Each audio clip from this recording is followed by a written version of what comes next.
It's a beautiful day. The sun is shining, the flowers are blooming, and it's not too hot. The shops were coming along great on the street, and the new homeowners seemed to be moving in and adjusting well. Then there was, excuse me, can you not walk here? Someone interrupted my thoughts. Oh, it's you.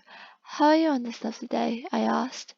I would be better if you didn't walk there, the woman started. Oh, I see. However, this is a sidewalk, so I can't walk here, I said, smiling. But this is part of my driveway until that line, she said, pointing, and I don't want you on it, to walk on it, she said rudely. Of course, I said, trying not to escalate the situation, and moved over the line. Have a nice day. There was always that one that tried to ruin everything. Karens is what people called them, and ironically, her name was actually Karen. Oh well, I thought, not going to let that encounter ruin my day. The little town of Baker's Cove was just that, little. There was about 3 streets and not one traffic light. Everyone was friendly, like most little towns, but unlike other small towns, Baker's Cove was thriving and bustling with new businesses and opportunities. There were new shops coming along right beside the ones you would usually see in a small town. Down one street were bakers, candle makers, a clothing shop, a hardware store, bookstores, diner, and a cafe. Then on another, of course, were police, bankers, and town halls.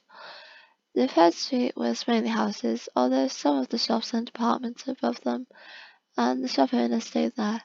It was really a lovely little town, but until she moved in, she the town had its share of complaints from the residents and business owners, but they were minimal and realistic, unlike a certain someone who complained about everything. Hey, SJ, I'm back from my walk, I said, walking in my house. I shared with my business partner, and soon to be my husband. Hey, how was it? Learn anything interesting about the new neighbors? He said, kissing me on my cheek. Yeah, it looks like Karen is going to live up to her name. She yelled at me for walking on the sidewalk, said it's her property and I can't walk there. Really? It literally says walk in the name, he said, rolling his eyes. Yeah, just set aside. Didn't want to cause a problem. Well, good. On to exciting news. We got a box today. Want to go to the store and open it up? SJ said, wiggling his eyebrows, a grin on his face. Of course, it's almost time to open anyway, I replied, a big smile on my face. SJ and I own the bookstore. We are both avid readers and love sharing books with people. Seeing someone buy a book or get immersed in a story brings smiles to our faces. We even offer a book program, sort of like a library, where someone can try a book before they buy. We walked over to the bakery first to get some donuts, then onto the cafe for some delicious coffee. When we arrived at the bookstore, there was a note on the door. Thinking of it, we took it inside with a new box of books and turned the closed sign to open. SJ was putting the new books in the computer inventory system when the door chimed, letting us know someone came in. Hello, welcome to Bookworms. I'm Bree. Let me know if you need any help today, I said as the mother and daughter walked into the store. Yes, my daughter here has discovered a love for reading, and she wants to add some new books to her library, the mother said with a smile. Of course, I love reading too. Do you have anything in mind? Any specific characters or animals you like? Unicorns, the little girl smiled, and dragons, she shouted, making a roar. Excellent choices. A girl after my own heart, I smiled back. Over here is a kids section, and we have them arranged by grade level, I said, leading them towards the left side wall.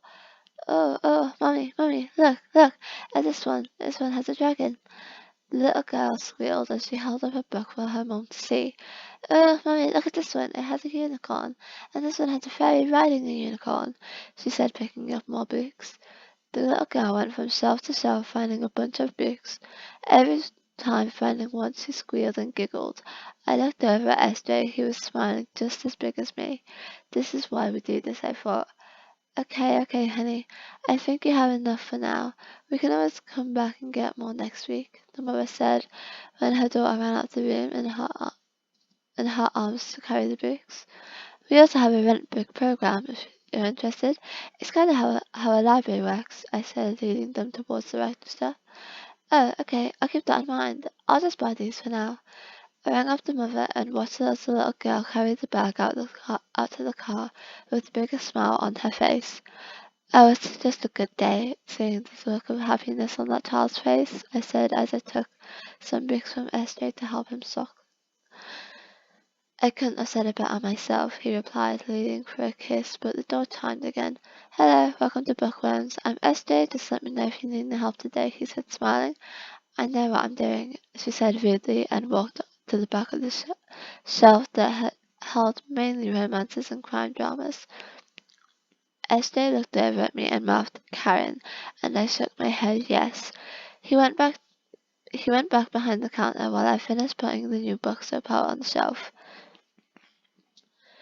Karen seemed to be taking a while, but it didn't bother us.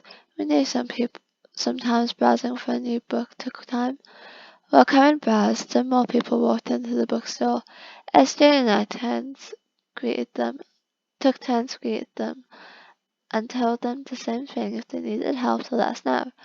A man came up to me and asked if I could help him find a certain author. Of course, do you know what genre he usually likes? I asked, but before the man could reply, Karen interrupted. Excuse me, I was here first. She has to help me, Karen said. I will gladly help you in a minute. He did ask first, I said politely. No, I was here first. I get help first, said Karen, getting louder. It's not a problem. I can wait, the man said. Thank you, I replied to him, then turned to Karen. How can I help you, ma'am? I'm ready to check out, she said matter-of-factly. Yes, ma'am, the register is over there, and SJ can help you out with that. Karen walked over to the register and cut in front of the couple that was about to pay and said the same thing. I was here first, I get to check out first. No, ma'am, you were still looking and they got to the register first. Plus, I already rang up their books. If you would wait a minute, I can have them done and will gladly help you, SJ said, forcing a smile. Fine, but hurry. SJ finished with the couple and Karen put her books on the counter. Will this be all for today? SJ asked. Yes, but I heard that girl over there talking about a rent thing and I want to do that, she said, pointing at me. Yes, ma'am, that's fine. We will just need your information and you would put down a small security fee and we will get you ready to go.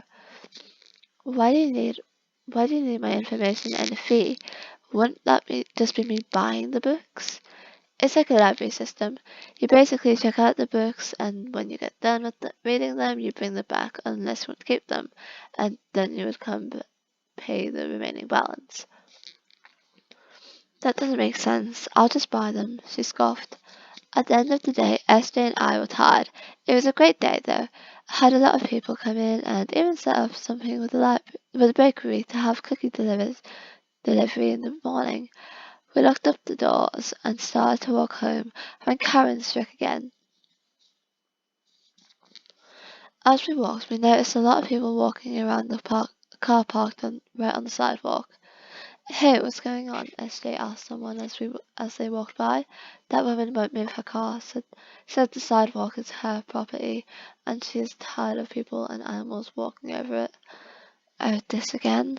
I asked and shook my head. Don't worry, we'll handle it. Thanks, B. She's becoming a menace. SJ and I walked over and knocked on Karen's door. What do you want? I'm not moving my car, she shouted through the door. Hi Karen, it's Bree and SJ, and you have to move your car.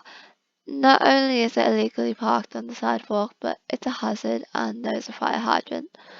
Karen burst out her door screaming, I pay for this house and this yard. I don't want people walking over what is mine. This sidewalk is part of my land and I can park up my car wherever I want on it. If you don't leave, I will call the cops. Just then the cops pulled up. What's going on here? Sheriff David asked. Oh, thank goodness, these people are harassing me, Karen yelled dramatically. Hey David, we were just asking Karen to move her car off the sidewalk. Ma'am, you can't park your car here. Please move it or we will have it moved. What? I own this house and ma'am, the sidewalk is public property, you do not own it. Just your driveway. Move your vehicle or I will have it moved. Plus it's illegal to park next to a fire hydrant, David said again more firmly. Well, I never. I will move my car this time, but believe me, I'm going to your boss with this and the homeowners association, and I will have all of you removed from this neighborhood. You'll never be content, I finally said. You want everyone to be miserable like you.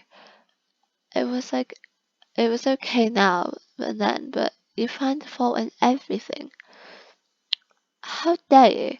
You'll be the first one gone. I don't think so, ma'am. Her family owns this town.